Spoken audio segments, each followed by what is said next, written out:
Audio 1। 5 प्राण 5 देव।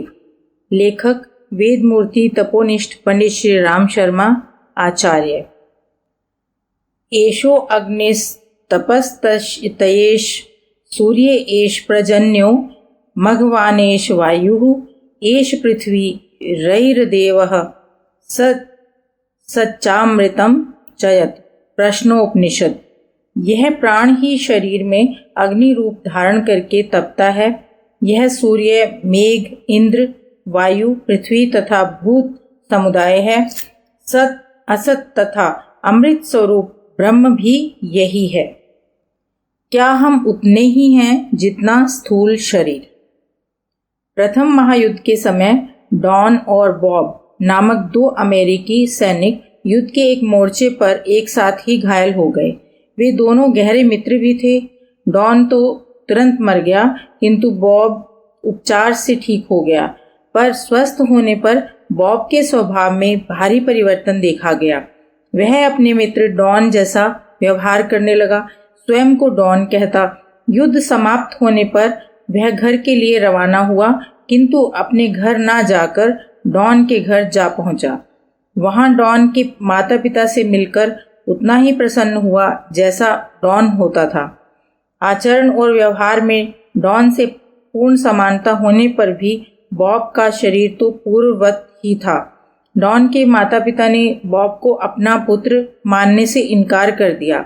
इस पर बॉब रूपी डॉन को विशेष दुख हुआ। उसने डॉन के माता पिता को अतीत से संबंधित ऐसी ऐसी प्रामाणिक घटनाएं बताई जो उन्हीं से संबंधित थी। उस पर उसको विश्वास हो गया कि रूप की भिन्नता होते हुए भी उसके सारे क्रियाकलाप डॉन जैसे हैं और डॉन की आत्मा बॉब के शरीर में प्रविष्ट हो गई है। यह घटना विज्ञान के लिए एक चुनौती जैसी है। स्पेन में भी एक आश्चर्यजनक घटना ऐसे ही सामने आई। 2 लड़कियां एक बस में जा रही थी। उनमें से एक का नाम हाला तथा दूसरी का मितगोल था। बस रास्ते में ही दुर्घटनाग्रस्त हो गई। मितगोल दुर्घटना में पिसकर मर गई। हाला को चोट तो नहीं लगी, किंतु भय के कारण बेहोश हो गई। कुछ समय बाद उसे होश आया। दुर्घटना की सूचना दोनों लड़कियों के अभिभावकों को मिली। अपनी बच्चियों को देखने दोनों दुर्घटना स्थल पर पहुंचे। हाला के पिता उसकी ओर बढ़े और उसका नाम लेकर पुकारा, पर आश्चर्य वह बोल पड़ी, मैं हाला नहीं, मितगोल हूँ। यह कहकर वह मितगोल के पिता की ओर बढ़ी। अभिभावकों ने उसे स्मृति भ्रम समझकर उसे दर्पण दिखाया, जिससे दर्पण देखकर भ्रम दूर कर सके। परंतु दर्पण देखकर वह बोली, मितगोल हमारा रूप कैसे बदल गया? हाला के पिता किसान थे। वह अधिक पढ़ भी नहीं पाई थी। मितगोल के पिता प्राचार्य थे। मितगोल कॉलेज में पढ़ती थी तथा विभिन्न विषयों की जानकार थी। हाला के पिता समझा बुझाकर लड़की को अपने साथ ले गए। वह उस विद्यालय में पढ़ने गई जहाँ पहले हाला पढ़ती थी, किंतु वहाँ उसके व्यवहार में पूरी तरह परिवर्तन देखा गया। एक दिन वह उस विद्यालय में जा पहुंची जहाँ मितगोल पढ़ती थी। वहाँ छात्रों को संबोधित करते हुए स्पिनोजा के तत्व ज्ञान पर भाषण दिया। ऐसे अनेकों प्रमाणों से प्राचार्य महोदय को यह विश्वास हो चला कि हाला का शरीर होते हुए भी उसमें मितगोल की आत्मा है। जो भी प्रयोग परीक्षण हुए उनसे यह एक ही बात सिद्ध हुई। विश्वविख्यात चित्रकार गोया की आत्मा अमेरिका की एक विधवा हैनरोट के भीतर प्रविष्ट हो गई। यह घटना अमेरिका में प्रसिद्ध है। नए शरीर में गोया ने ग्वालन नामक एक सुंदर कलाकृति का निर्माण किया। विधवा हैनरोट ने अपने जीवन काल में कभी चित्र नहीं बनाया था। अमेरिकी विशेषज्ञों को विधवा के व्यवहार में गोया की आत्मा झांकती दिखाई दी। घटना 7 नवंबर 1918 की है, जब पहला विश्व युद्ध चल रहा था। एक फ्रांसीसी लड़का टेड, जिसका पिता फ्रांस के मोर्चे पर लड़ रहा था, खेलते खेलते एकदम चिल्लाया, मेरे पिता का दम घुट रहा है। वे एक तंग कोठरी में बंद हो गए हैं और उन्हें कुछ भी दिखाई नहीं दे रहा है। घर के लोग कुछ भी नहीं समझ पाए। टेड इतना कहकर बेहोश हो गया था। कुछ देर बेहोश रहने के बाद उसे होश आया और वह बोला, अब वे ठीक हो जाएंगे। घर के लोगों ने टैड के बेहोश होने से पूर्व कहे गए शब्दों और बाद में होश आने पर कहे गए शब्दों से इतना ही अंदाजा लगाया कि टैड ने अपने पिता के संबंध में कोई दुस्वप्न देखा होगा। बात जहां की तहां समाप्त हो गई। प्रथम विश्व युद्ध जब समाप्त हुआ और टैड के पिता घर लौटे तो स्वजनों को उस दिन की घटना याद आ गई जब टैड के पिता ने बताया कि 7 नवंबर को मैं मरते मरते बचा। पूछा गया कि क्या बात हुई थी तो उन्होंने बताया कि मैं उस दिन एक गैस चैम्बर में फंस गया था जिसमें मेरा दम घुटने लगा था। मुझे दिखाई देना भी बंद हो गया था। तभी मैंने देखा कि टैड जैसा एक लड़का उस युद्ध की विभीषिका में ना जाने कहां से आ पहुंचा और उसने चैम्बर का मुंह खोलकर मुझे हाथ पकड़कर बाहर खींचा। तभी मेरी यूनिट के सैनिकों की दृष्टि मुझ पर पड़ी और उन्होंने मुझे अस्पताल पहुंचाया। यह विवरण सुनकर ही घर वालों को उस दिन टैड के चीखने, बेहोश होने और होश में आने पर आश्वस्त ढंग से बात करने की घटना याद आई। इटली के एक पादरी अल्फोंसस लिगार्डी के साथ 21 सितंबर 1974 को ऐसी ही घटना घटी। उस दिन वे ऐसी गहरी नींद में सोए कि जगाने की बहुत कोशिशें करने के बाद भी ना जगाए जा सके। यह भ्रम हुआ कि कहीं वे मर तो नहीं गए हैं। इस भ्रम की परीक्षा के लिए उनकी जांच की गई तो पता चला कि वे पूरी तरह जीवित हैं। कई घंटों तक वे इस स्थिति में रहे। उन्हें जब होश आया तो देखा कि आसपास लगभग सभी साथी सहयोगी खड़े हुए हैं। उन्होंने अपने साथियों से कहा, मैं आपको एक बहुत ही दुखद समाचार सुना रहा हूं कि हमारे पूजनीय पॉप का अभी अभी देहांत हो गया है। साथियों ने कहा, आप तो कई घंटों से अचेत हैं, आपको कैसे यह मालूम हुआ? लिगार्डी ने कहा, मैं इस देह को छोड़कर रोम गया हुआ था और अभी अभी वहां से ही लौटा हूं। उनके साथियों ने समझा कि वे कोई सपना देखकर उठे हैं और सपने में ही उन्होंने पॉप की मृत्यु देखी होगी। 4 दिन बाद ही यह खबर लगी कि पॉप का देहांत हो गया है और वह उसी समय हुआ जबकि लिगार्डी अचेत थे तो उनके मित्र साथी चकित रह गए। एक स्थान पर रहते हुए भी मनुष्य अपनी आत्मा की शक्ति द्वारा दूरवर्ती क्षेत्रों में संदेश पहुंचा सकता है। उपरोक्त घटनाओं में जाने अनजाने सूक्ष्म शरीर की ही सक्रिय रहा है। यदि सूक्ष्म शरीर की शक्ति को जागृत कर लिया जाए तो उससे जब चाहे तब मनचाहे कर्तव्य किए जा सकते हैं। 1929 में अल्जीरिया में कैप्टन दूबो के साथ ऐसी ही घटना घटी जिससे सूक्ष्म शरीर के अस्तित्व और उसकी शक्तिमत्ता का प्रमाण मिलता है। कैप्टन दूबो जब अल्जीरिया के एक छोटे से गांव से कुछ रोगियों को देखकर लौट रहे थे, गांव का मुखिया अब्दुल उन्हें धन्यवाद देने के लिए उनके साथ साथ आया। बातों ही बातों में अब्दुल ने कैप्टन से सूक्ष्म शरीर के अनेक चमत्कारों का उल्लेख कर दिया। दूबो ने अब्दुल की बातों में कोई रुचि नहीं दिखाई और उल्टे उसे गपबाजी कहा। इस पर अब्दुल ने कहा कि मैं इसे प्रमाणित कर सकता हूँ। कैप्टन ने जब उसकी यह बात सुनकर भी अविश्वास से सिर हिलाया तो अब्दुल कुछ देर के लिए ध्यानस्थ हुआ और फिर आंखें खोलकर बोला, आप अपने पीछे मुड़कर देखिए। जैसे ही उन्होंने पीछे मुड़कर देखा तो उन्होंने दीवार पर एक ऐसी कलाकृति टंगी पाई जो उन्हें बहुत प्रिय थी और इस समय वहां से हजारों मील दूर पेरिस में उनके घर पर थी। उसी दिन कैप्टन दूबो के पिता पियरे ने पेरिस की पुलिस में रिपोर्ट लिखाई कि उनके घर से 10 लाख रुपए मूल्य की अद्वितीय कलाकृति चोरी चली गई। पुलिस कमिश्नर पियरे के अच्छे मित्र थे। उन्होंने शिकायत मिलते ही अपने सर्वश्रेष्ठ गुप्तचर कलाकृति की खोज में लगा दिए। कई दिन तक लगातार खोज चली पर कलाकृति की खोज ना की जा सकी। जिस कमरे में कलाकृति टंगी थी उसमें किसी के जबरन प्रवेश करने या उंगलियों के निशान नहीं मिले थे। पियरे ने इस कलाकृति की चोरी की खबर अपने पुत्र को भी दी। तब सारी बात जानकर कैप्टन दूबो, पुलिस कमिश्नर और अन्य अधिकारियों को भी बड़ा आश्चर्य हुआ।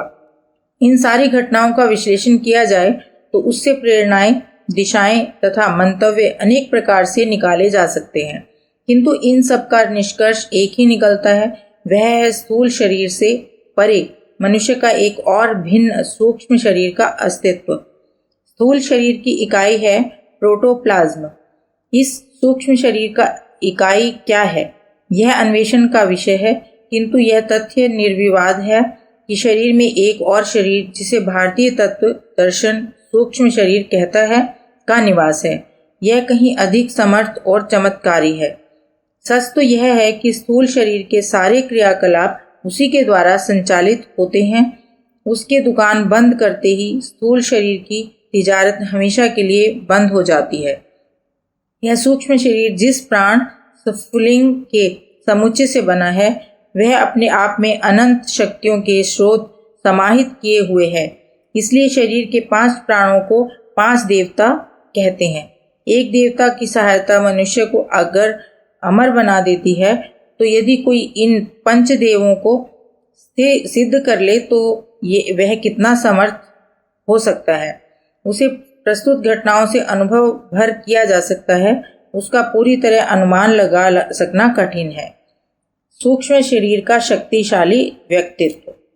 आंखों देखी को ही प्रमाण मानने वालों के समक्ष भी आए दिन ऐसी घटनाएं घटती रहती हैं, जो यह स्पष्ट कर देती हैं कि सामान्यतः जितना विदित है, उससे अनेक गुनी क्षमताएं मनुष्य के भीतर सन्निहित हैं, और ये सभी क्षमताएं उसमें एक व्यापक विराट चैतन्य सत्ता के अंश होने के कारण ही है। जब भी कोई व्यक्ति उस अदृश्य सत्ता से गहराई में जुड़ जाता है, उसकी वे विलक्षणताएं उभर पड़ती हैं, जिनकी व्याख्या अब तक ज्ञात भौतिक विज्ञान के नियमों के सहारे नहीं हो सकती।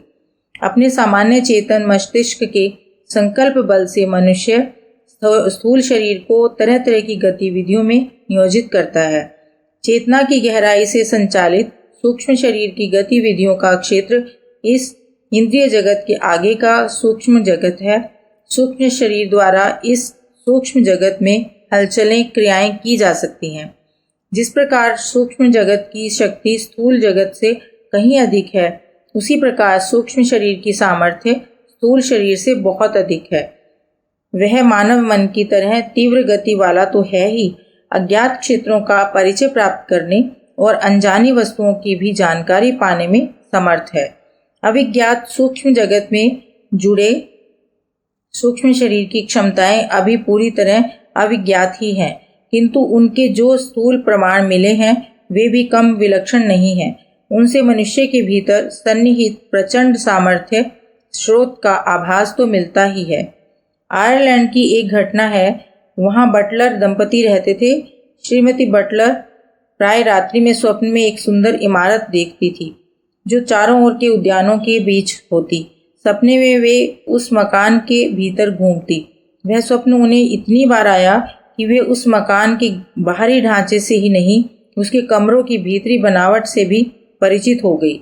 घर वालों से वे इन स्वप्नों की एक सूत्रता की चर्चा भी करती, पर वे लोग उसे एक विनोद प्रसंग बनाने के सिवाय और क्या सोचते।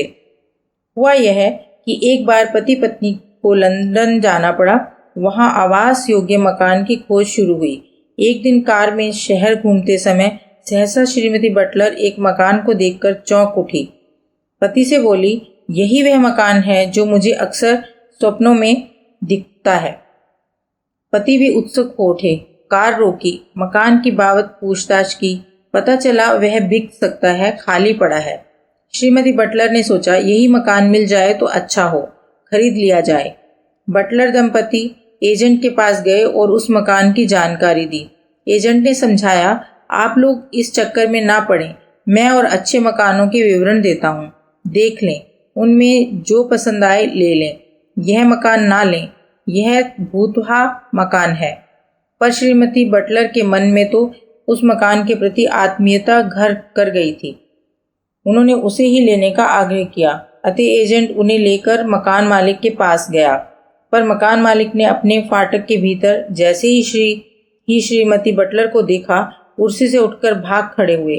भूत भूत चिल्लाते हुए भीतर घुस गए। एजेंट उसी शहर का होने से उनसे परिचित था, अतः उनके पास गया। भीतर वे महाशय भय से कांप रहे थे। घर वाले भी तब तक जमा हो गए थे। वे कुछ समझ नहीं पा रहे थे। एजेंट ने मकान मालिक को समझाया कि ये लोग मकान खरीदने आए हैं, अमुक विभाग में कार्य करते हैं, कोई भूत नहीं है। तब वे सज्जन आए। उन्होंने बताया कि वह मकान हमें छोड़कर यहाँ आना पड़ा, यूँ हमें वही अधिक पसंद था। इस वाले मकान को तो हमने किराए में उठा रखा था, पर वहाँ रात को एक औरत जब तब आ दमकती और घूमने लगती है। घर वाले तो रात की उस आहट को सुनते ही डर के मारे मुंह ढककर दुबके रहते। उन्हें बस यह आभास दूर से एक बार हो गया था कि कोई स्त्री छाया वहाँ टहलने आई है। मैंने उसे देखने की कोशिश की। बार बार देखने के कारण मैं उसे भली भांति पहचान गया। वह आप ही थी। मैंने पहली बार तो आपसे बातचीत करने की कोशिश की, क्योंकि आप में भयावहता जैसी कोई बात नहीं थी।